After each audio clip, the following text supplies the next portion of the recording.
નમસ્તે વિદ્યાર્થી મિત્રો, આપણે ગઈકાલે સામાજિક વિજ્ઞાન ધોરણ 9 માં આપણે છેલ્લે પાઠ 1 માં આપણે જોઈશું ભારતમાં બ્રિટિશ સત્તાના ઉદયમાં છેલ્લે આપણે જોયું હતું અને જ્યાંથી બાકી છે ત્યાંથી આપણે શરૂઆત કરીએ.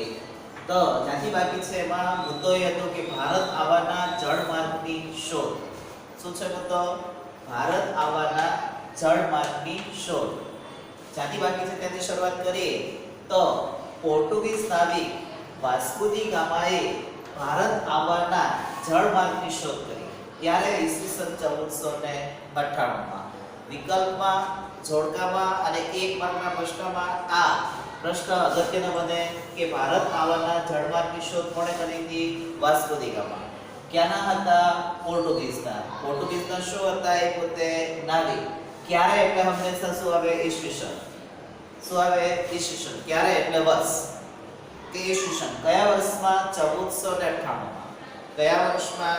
1498 માં કે છે એ ભારત આવે છે. અને એ ભારત આવવા માટે કે છે આ વાસ્કો દી ગામા ભારતીય ખલાસીની કોણ ભાઈ?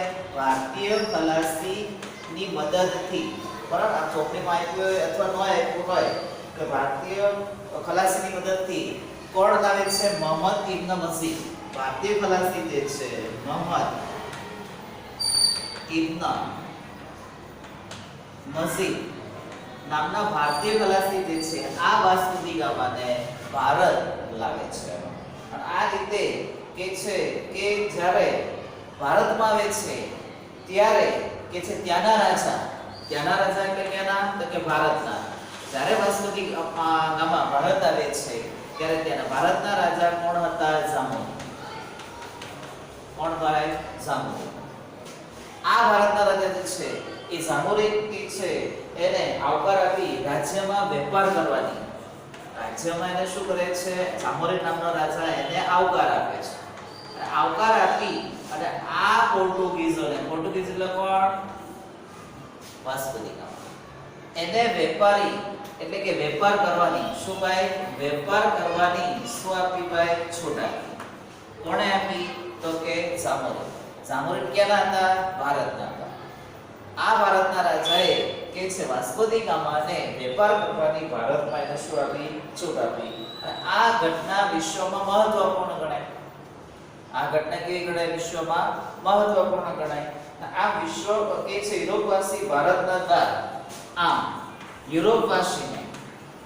યુરોપવાસીને ભારત આવવાના કે છે જળમાર્ગ દ્વારા શું થાય છે? દ્વાર એટલે રસ્તો. કયા રસ્તે? દરિયાઈ માર્ગેનો રસ્તો જે છે એ ખુલ્લો થઈ ગયો.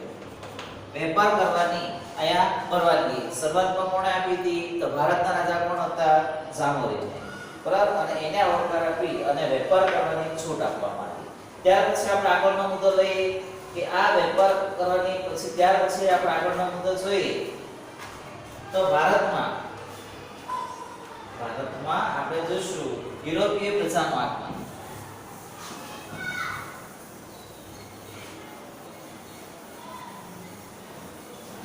આગળ નેક્સ્ટ મુદ્દો લઈશું. ભારતમાં યુરોપિયન પ્રજાનો આગમન. તો ભારતમાં યુરોપીય પ્રજાનું આગમન એટલે આવવું. આગમન એટલે શું? આવવું. કોણ આવે છે ભારતમાં? તો કે યુરોપીય પ્રજા. બરાબર. તો ભારત આવવાના જળમાર્ગની શોધ થયા ત્યાર પછી ભારતમાં વેપાર કરવા માટે સર્વપ્રથમ પોર્ટુગીઝ. ભારતમાં વિદેશી પ્રજા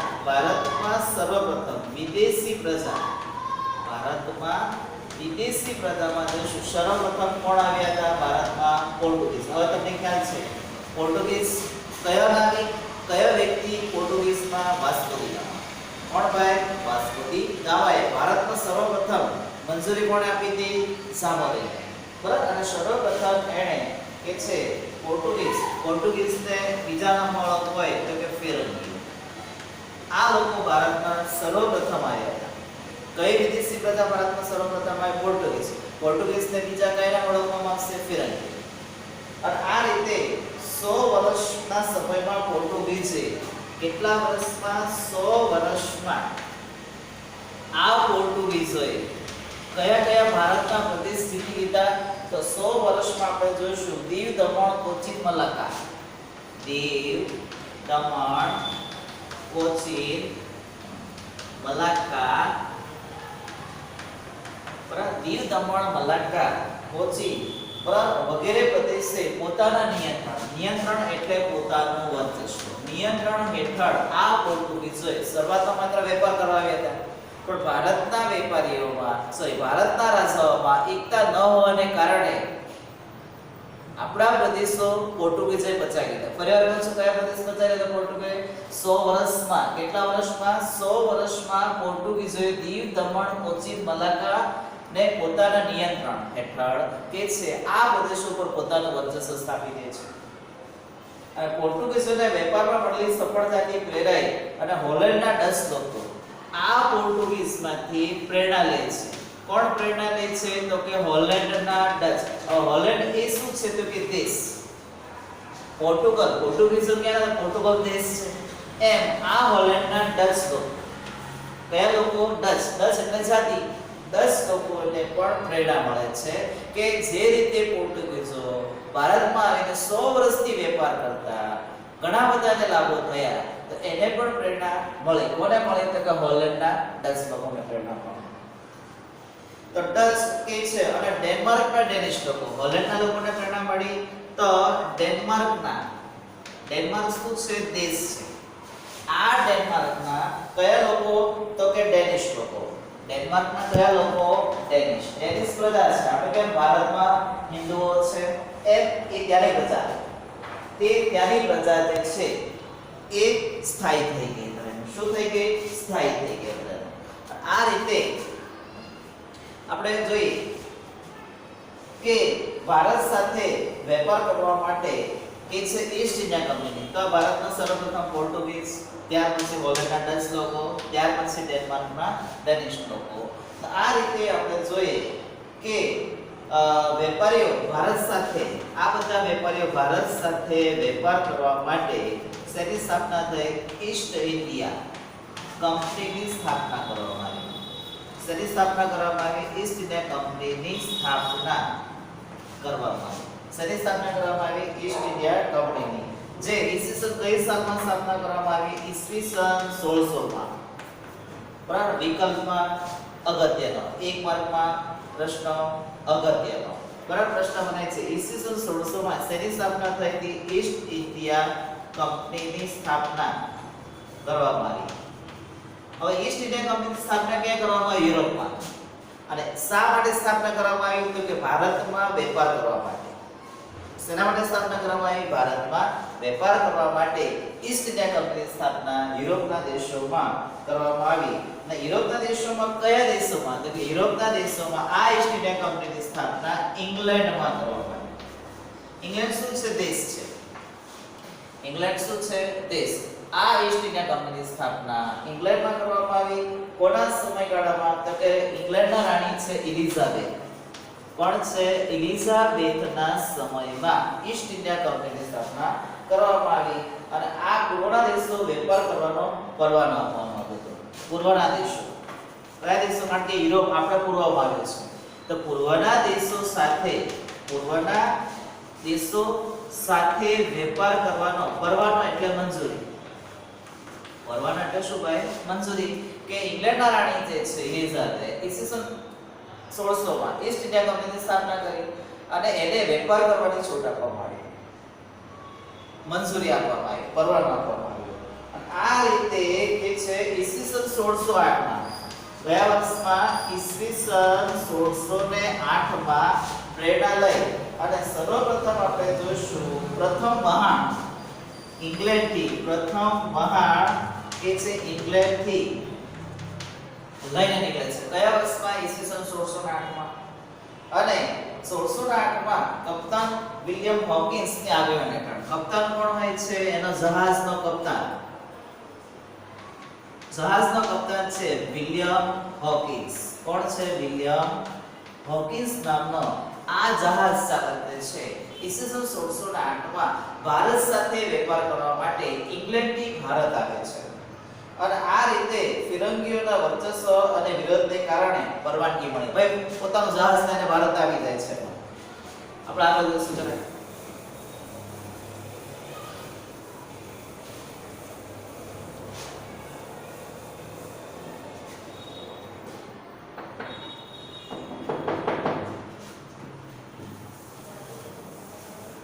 ચાલો જાકે કે ઈસવીસન 1608 માં ઈસવીસન 1608 માં બરાબર જે મહાનનો કપ્તાન જે છે કે એ ભારત માટે વેપાર કરવા માટે આવે છે.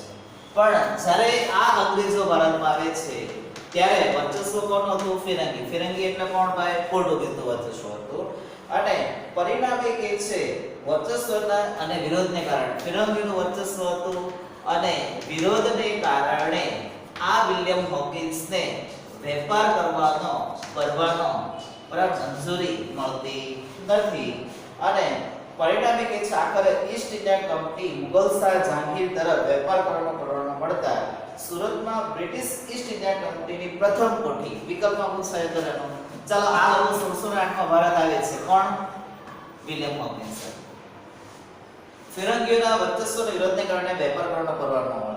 ફરીવાર આવે છે ભારતમાં. જો આવે છે ફરીવાર ભારતમાં એ લોકો આવે છે તો કે છે કે જ્યારે કે છે ઈસ્ટ ઇન્ડિયા કંપની કે છે ફરીવાર ભારત આવવા માટે નીકળે છે અને ત્યારે કે છે કંપનીને મુગલ બાદશાહ જહાંગીર કોણ ભાઈ? મુગલ બાદશાહ કે છે જહાંગીરની મુલાકાત થાય છે અને આ જહાંગીર ક્યાંના રાજા હતા? સુરતના. હવે સુરતમાં આપણે એટલે બધાને ખબર આપણો જિલ્લો કયો છે? સુરત. અને આ જહાંગીરે કે છે ઈસ્ટ ઇન્ડિયા કંપની અંગ્રેજોને વેપાર કરવાની છૂટ આપી. તો પ્રથમ કોઠી એટલે શું? તો કે વેપાર કરવાનું સ્થળ. કોઠી એટલે ખ્યાલ આવે? કોઠી એટલે શું? વેપાર કરવાનું સ્થળ. પ્રથમ કોઠી કે છે ઈસ્ટ ઇન્ડિયા કંપનીની સ્થાપના સુરતમાં કે છે વેપાર કરવાની મંજૂરી આપી અને કે છે 1613 માં કયા વર્ષમાં? 1613 માં આ પ્રથમ ભારતમાં કોઠી વેપારી કોઠી એટલે કે વેપાર કરવાનું સ્થળ અંગ્રેજોએ એની સ્થાપના કરવામાં આવી. ત્યાર પછી શરૂઆતના વર્ષોમાં આપણે જોઈશું શરૂઆતના વર્ષોમાં આપણે જોઈએ આ કે છે સુરત, ભરૂચ અને અમદાવાદમાં. સુરતની સ્થાપના પછી સુરત, ભરૂચ, અમદાવાદમાં કે છે આ અંગ્રેજોએ શું સ્થાપી? વેપારી કોઠી સ્થાપી. શું સ્થાપી? વેપારી કોઠી. અને આ રીતે કે છે એ લોકોએ દક્ષિણ અને પૂર્વમાં ભારતનો કયો વિસ્તાર? દક્ષિણ અને પૂર્વના વિસ્તારમાં પણ એ લોકોએ વેપાર કરવા માટે પોતાની નજર, કારણ કે ફિરંગીઓ જે રીતે પોતાનું વર્ચસ્વ સ્થાપ્યું હતું ને એ રીતે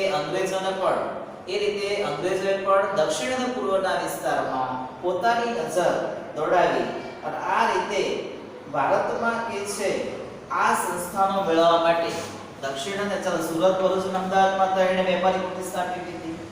દક્ષિણ પૂર્વમાં પણ કે છે વેપાર સ્થાપના માટે વેપાર કરવાની મંજૂરી માટે અંગ્રેજો પણ સક્રિય થયા. જે રીતે પોર્ટુગીઝો સક્રિય થયા એ રીતે અંગ્રેજો પણ સક્રિય બને છે અને આ રીતે ભારતમાં 1746 થી 63 દરમિયાન કયા વર્ષમાં? 1746 થી 1763 દરમિયાન ઈસવીસન આપણે જોઈશું કે 1763 થી 64 દરમિયાન આપણે જોઈશું કે આ વર્ષમાં એ લોકોએ ભારતમાં કે છે કે આ પ્રદેશોમાં મરાઠી સત્તાનું પ્રભુત્વ હતું. કોણ હતું ભાઈ? મરાઠી સત્તાનું. કોનો ભાઈ? મરાઠી સત્તાનું પ્રભુત્વ હતું. આ મરાઠી સત્તાના પ્રભુત્વ અને દક્ષિણ પૂર્વના દેશો સાથે જ્યાં તેણે મછલીપટ્ટમ, કયા ભાઈ? મછલીપટ્ટમ એટલે આજનો કયો ભાઈ? આંધ્રપ્રદેશ. મછલીપટ્ટમ એટલે આજનો કયો રાજ્ય ગણાશે? આંધ્રપ્રદેશ. તદુપરાંત આપણે જોઈશું જોર્જ એટલે ચેન્નઈ. જોર્જ એટલે શું ભાઈ? ચેન્નઈ. જે જૂનું નામ શું હતું? મદ્રાસ. મદ્રાસનું નવું નામ શું છે? ચેન્નઈ. તદુપરાંત છે કે ફોર્ટ વિલિયમે ક્યાં ભાઈ? કોલકાતામાં પોતાની વેપારી કોઠી સ્થાપી અને કે છે મુંબઈ ખાતે એને વડુ મથક, એનું વડુ મથક ક્યાં સ્થાપવામાં આવ્યું? મુંબઈ ખાતે એનું વડુ મથક. આ વડુ મથક એટલે કે આ જ્યાં વિસ્તારમાં એ લોકોએ વેપારી કોઠી સ્થાપી અને એનું વડુ મથક જેનું સંચાલન ક્યાંથી કરવામાં આવશે? મુંબઈમાંથી કરવામાં આવે છે. 1668 માં ઈસવીસન 1668 માં કયો વર્ષ? ઈસવીસન 1668 માં વેપાર કરવા માટે ફ્રેન્ચ ઈસ્ટ ઇન્ડિયા, જે રીતે અંગ્રેજોએ ઈસ્ટ ઇન્ડિયા કંપની સ્થાપના ક્યારે કરી હતી? ઈસવીસન 1600 માં. ભારતમાં પ્રથમ વ્યક્તિ વેપાર કરવા માટે કોણ આવ્યો હતો? વાસ્કો દી ગામા. તો ફ્રેન્ચ ઈસ્ટ ઇન્ડિયા કંપની સ્થાપના ક્યારે કરવામાં આવી હતી? 1668 માં. આ પણ વિકલ્પમાં પૂછે ફ્રેન્ચ ઈસ્ટ ઇન્ડિયા કંપનીની સ્થાપના ફ્રેન્ચોએ કરી હતી. જેને સમય જતા માહે, કરાઈકલ, પોંડિચેરી, ચંદ્રનગર, મછલીપટ્ટનમ વગેરે પ્રદેશોમાં વેપારી મથકો સ્થાપ્યા. કોણે સ્થાપ્યા? તો કે ફ્રેન્ચ લોકોએ. કયા વર્ષમાં સ્થાપના કરવામાં આવી? ઈસવીસન 1668 માં. ફ્રેન્ચ એટલે કે ફ્રાન્સના લોકો, ફ્રેન્ચો ભારતમાં વેપાર કરવા આવે છે. એણે કયા વિસ્તારમાં કંપનીની સ્થાપના કરી? તો એણે ફરીવાર યાદ કરાવી દો કે એમણે માહે, કરાઈકલ, પોંડિચેરી, તદુપરાંત ચંદ્રનગર, મછલીપટ્ટનમ આવા પ્રદેશોમાં વેપારી કોઠીની સ્થાપના કરી. અને આ રીતે 18મી સદીમાં અંગ્રેજો અને ફ્રેન્ચો વિશ્વભરની સત્તા સ્થાપવા માટે સંસ્થાઓમાં સતત સક્રિય બન્યા. કોણ ભાઈ? તો કે અંગ્રેજો અને ફ્રેન્ચો. કોણ ભાઈ? અંગ્રેજો અને ફ્રેન્ચોએ 17મી અને 18મી સદીમાં બંને વચ્ચે સત્તા સ્થાપવા માટે બંને સ્પર્ધક બને છે, સત્તા સ્થાપે છે. અને આ રીતે કે છે કે સત્તા કે છે આ માટે બંને પ્રજા વિદેશી પ્રજા, વિદેશી પ્રજા એટલે કયા ભાઈ? અંગ્રેજો અને જે ફ્રેન્ચો તે છે, આ અંગ્રેજો અને ફ્રેન્ચો વચ્ચે વેપાર કરવા માટે બંને, કારણ કે પોર્ટુગીઝો પણ વેપાર કરવા માટે આવ્યા હતા અને ફ્રેન્ચો પણ વેપાર કરવા માટે આવ્યા હતા. બંને વચ્ચે વેપાર કરવા માટેના સંઘર્ષો, યુદ્ધ થયા. ક્યાં થયા? કર્ણાટકમાં. એટલા માટે એને કયો વિગ્રહ તરીકે ઓળખવામાં આવે છે? કર્ણાટક વિગ્રહ. કર્ણાટકમાં જે વિગ્રહ થયો અને આ રીતે ફ્રેન્ચ ઈસ્ટ ઇન્ડિયા કંપનીનો પરાજય થાય છે. કોનો પરાજય થાય છે? French East India company. કઈ આપણે જોઈશું કે ફ્રેન્ચ ઈસ્ટ ઇન્ડિયા કંપનીનો શું થાય છે? પરાજય થાય છે. શું થાય છે? ફ્રેન્ચ ઈસ્ટ ઇન્ડિયા કંપનીનો પરાજય થયો. અને કે છે આ રીતે ઈસ્ટ ઇન્ડિયા કંપની એટલે કયા દેશની? ઇંગ્લેન્ડની. ફ્રેન્ચની હોય તો 1668 અને ઈસ્ટ ઇન્ડિયા કંપનીની સ્થાપના ક્યારે કરવામાં આવી હતી? 1600 માં. કોણે સ્થાપના કરી હતી? રાણી એલિઝાબેથ. જો આ બધા શબ્દ વિકલ્પ માટે, એક માટે, કારણ માટે અગત્યના પ્રશ્નો બની છે. આ રીતે સંઘર્ષ અને ફિરંગીઓ પાસે સમય જતા આ ફિરંગીઓ પાસે, આ પોર્ટુગીઝો પાસે માત્ર અમુક જ પ્રદેશ રહી ગયા, જ્યારે મોટા ભાગનો વિસ્તાર કોના પાછળ આવી ગયો? અંગ્રેજો પાસે. તો પોર્ટુગીઝો પાસે હવે કયા પ્રદેશ રહ્યા? દીવ, દમણ, ગોવા જ પ્રદેશ રહ્યા. પોર્ટુગીઝો પાસે કેટલા પ્રદેશો રહ્યા? દીવ, દમણ. આ પોર્ટુગીઝો પાસે હવે માત્ર દીવ, દમણ અને ગોવા જેવા જ પ્રદેશો આ પોર્ટુગીઝો પાસે રહ્યા. અને આ રીતે કે છે કે જ્યારે ફ્રેન્ચો પાસે, પોર્ટુગીઝો પાસે કયા? દીવ, દમણ અને ગોવા. અને ફ્રેન્ચો પાસે કયા પ્રદેશો રહ્યા? તો કે ચંદ્રનગર, માહે, કરાઈકલ, પોંડિચેરી જેવા પ્રદેશો રહ્યા. જ્યારે ડચ કાયમના માટે વિદાય થયા. હોલેન્ડના ડચ લોકો એ આ પોર્ટુગીઝો સામે, આ અંગ્રેજો સામે ટકી શક્યા નહીં અને ડચ લોકોને ભારતમાંથી કાયમી માટે વિદાય થઈ ગયું. તો વિદ્યાર્થી મિત્રો, બસ આપણે આટલો સમય લઈએ છે, અહીંથી આપણે અટકીએ છે. જય હિન્દ, જય ભારત. કાલે આપણે જ્યાંથી બાકી છે ત્યાંથી આપણે આગળની શરૂઆત કરીશું. Okay, thank you.